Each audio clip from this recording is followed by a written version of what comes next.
Ils sont parfaitement convaincus, dans le fond, qu'il y a une grande aventure pour la France, au sud, que les aventures napoléoniennes sont terminées, je veux dire en Europe, et qu'il faut ouvrir un nouveau champ.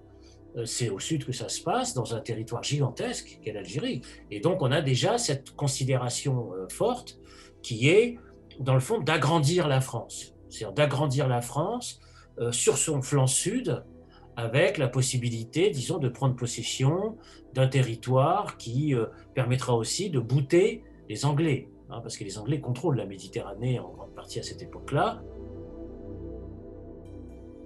On a par conséquent, oui, un imaginaire qui progressivement se met en place, pas immédiatement, mais progressivement, qui est l'installation d'une puissance française sur son flanc sud, face à des populations considérées comme primitives, avec des possessions foncières, bannissement de population, enfumade, guerre absolument terrible.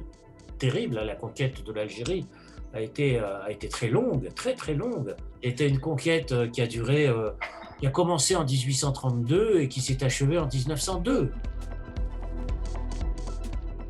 Progressivement, disons, va s'installer le sentiment que par la guerre, par l'affrontement, par la violence, on conquiert un pays qui, entre guillemets, n'existe pas. Bon, ce qui n'est pas vrai. Ce qui n'est pas vrai, parce que le Dey d'Alger existait, il passait des accords avec la puissance française de la Révolution française, il a même prêté de l'argent. Le Bey de Constantine, ça existait, il y avait un véritable État qui frappait monnaie, qui avait une diplomatie, etc. Il y a la notion de djihad, bien sûr, ça c'est évident par rapport à l'époque, hein, qui est celle de sociétés profondément religieuses, hein, c'est tout, hein, ça c'est évident. Mais c'est aussi la notion de préservation d'une civilisation par rapport à l'étranger. C'est-à-dire la langue arabe, la poésie arabe, la mystique arabe, la philosophie arabe, la médecine arabe, tout ça existe. Donc derrière, disons, ce mot religieux, derrière le mot djihad, il y a tout cet ensemble à la fois de croyances, d'expériences, de pratiques, de rapport aux politiques, de rapport au monde, etc. Donc c'est tout ça aussi et qu'il faut bien avoir présent à l'esprit. C'est pas uniquement la lecture du Coran. Ouais, je veux dire, c'est tout cet ensemble, disons, civilisationnel qui existe et qui se concrétise par le refus, tout simplement, de l'autre, de l'étranger, qui vient occuper, disons, le territoire, déposséder des terres, chasser les populations, qui entraînent d'ailleurs des famines, hein, considérables, parce que, disons, les déplacements, les migrations de populations locales vont entraîner des grandes famines et des épidémies d'ailleurs importantes, et donc des baisses démographiques.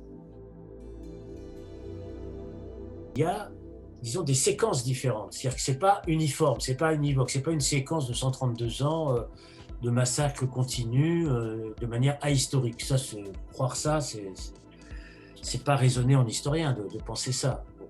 Par contre, il y a des pratiques criminelles, voire génocidaires, dans certains moments très précis. C'est-à-dire qu'il y a eu effectivement des moments, non pas de manière générale et uniforme, mais il y a eu des moments entre, par exemple, dans les années 1840-1850, il y a eu ces moments-là, effectivement, où on pensait que les déportations, bannissements de population et les épidémies avec le typhus, etc., allaient faire disparaître la population. Ils sont dans le processus, comme on dit. Bon, ils suivent derrière l'armée, etc.